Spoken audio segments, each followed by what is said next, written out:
Voilà, ça dépend des personnes, ça dépend de la motivation, ça dépend de plein de choses.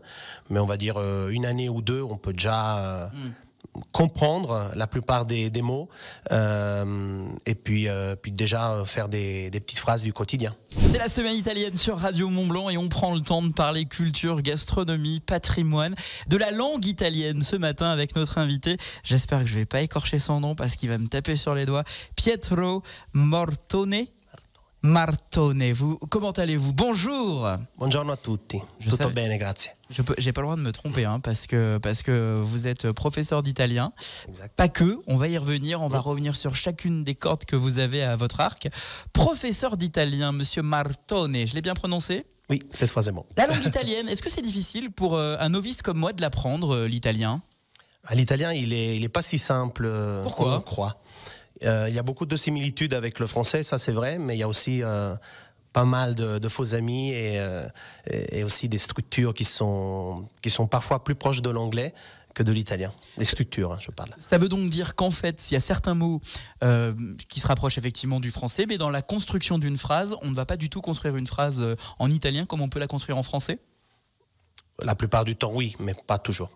La langue italienne, en combien de temps on peut la comprendre et la pratiquer? Vraiment, partons, je suis novice comme D'accord.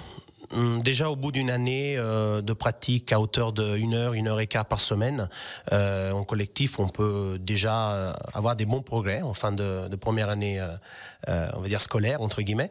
En tout cas, voilà, par l'expérience que j'ai, c'est ce que je vois. Après, voilà, ça dépend des personnes, ça dépend de la motivation, ça dépend de plein de choses. Mais on va dire une année ou deux, on peut déjà comprendre la plupart des mots et puis déjà faire des petites phrases du quotidien. Alors quand on s'inscrit, qu'on prend un cours avec Pietro Martone, comment ça se passe, un cours? On arrive, on commence par quoi? Quelles sont les bases de la langue italienne? Par exemple, en anglais, je ne suis pas traumatisé par ça, mais on a commencé par apprendre l'alphabet. Est-ce qu'on fait pareil en italien? Oui, on fait pareil. On démarre bien avec les bases, donc l'alphabet, les articles. Faut savoir que les articles définis en italien, il y en a 7 contre 4 en français, donc oui. déjà ça rend ça pas mal difficile. Les prépositions, donc 35 articles contractés contre 8 en français. Donc oui, effectivement, la grammaire italienne, elle est pas facile. Les conjugaisons sont plus faciles parce on dit ce qu'on entend, on le répète, voilà, tel quel, mais la grammaire, elle est pas évidente parfois.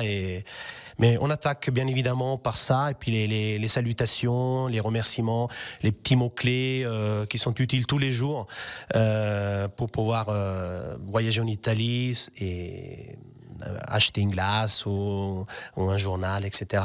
Une spécificité française, c'est le vouvoiement. En anglais, il n'est pas très marqué, voire pas du tout. Est-ce qu'en italien, le vouvoiement existe? Alors, le vouvoiement existe, mais il est beaucoup plus spécifique, c'est-à-dire dans des contextes professionnels, banque, finance, et avec des gens comment on peut dire ça, avec lequel le tutoiement ne nous viendrait pas tout de suite à l'esprit, mais il faut dire aussi que 90% des Italiens se tutoient au premier abord. Même les panneaux signalétiques sur les autoroutes sont avec le tu, chose improbable en français. Ah oui. Le tutoiement, il est dans les pubs.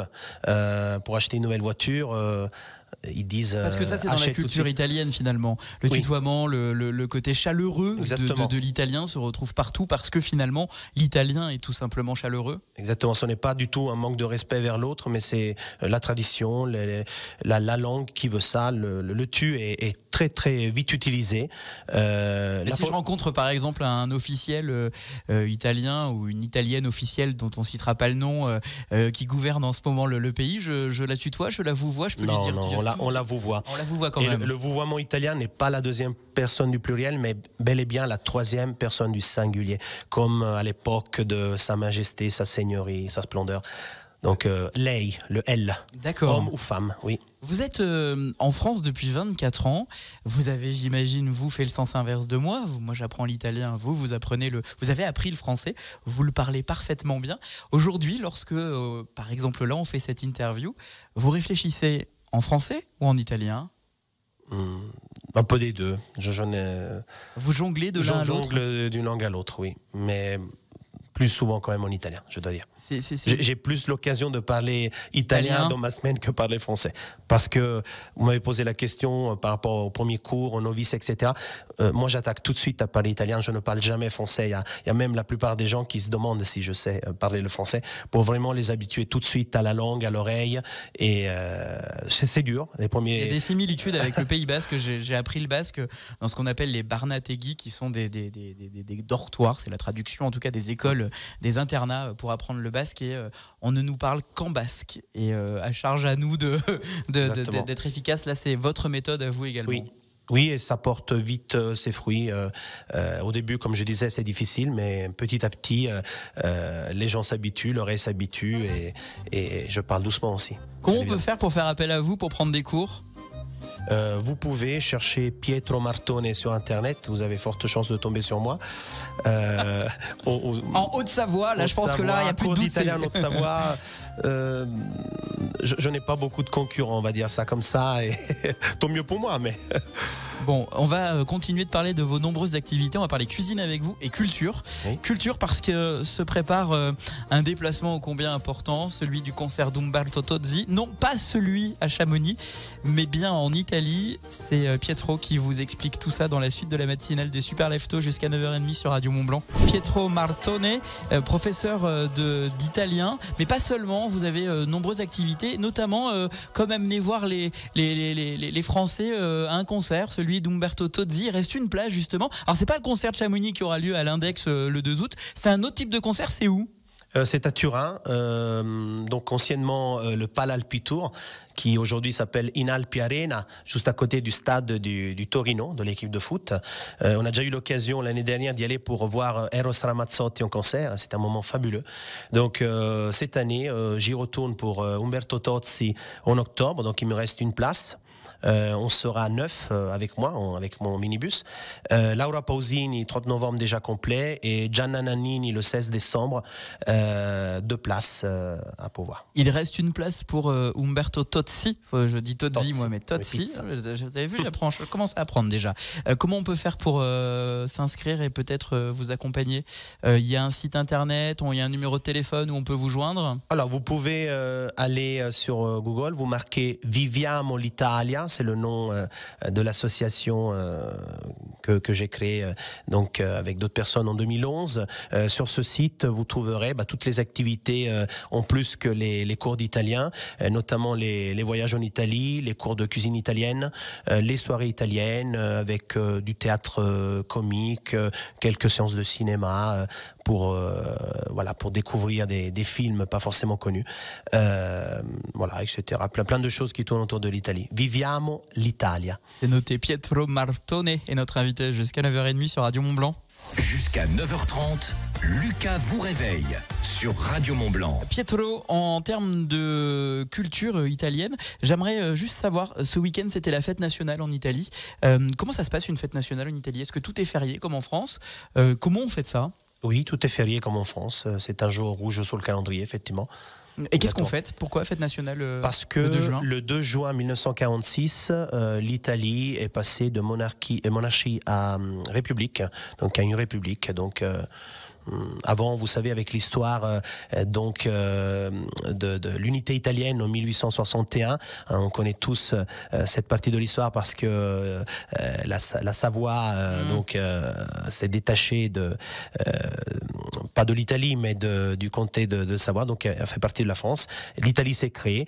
Elle a été jusqu'à la fin de la Deuxième Guerre mondiale une monarchie. À partir donc du 2 juin 1946, c'est devenu une république. Voilà pourquoi en fait ce jour-là. Dans les différentes cordes que vous avez à votre arc, en plus de nous apprendre l'italien ce matin, vous êtes également un fin gourmand également. La cuisine italienne n'a aucun secret pour vous, à tel point que vous pouvez organiser des banquets pour 80 personnes, c'est ça ce week-end, c'est ce que vous nous avez avez expliqué hors antenne. Quel type de cuisine proposez-vous? Cuisine américaine, j'imagine?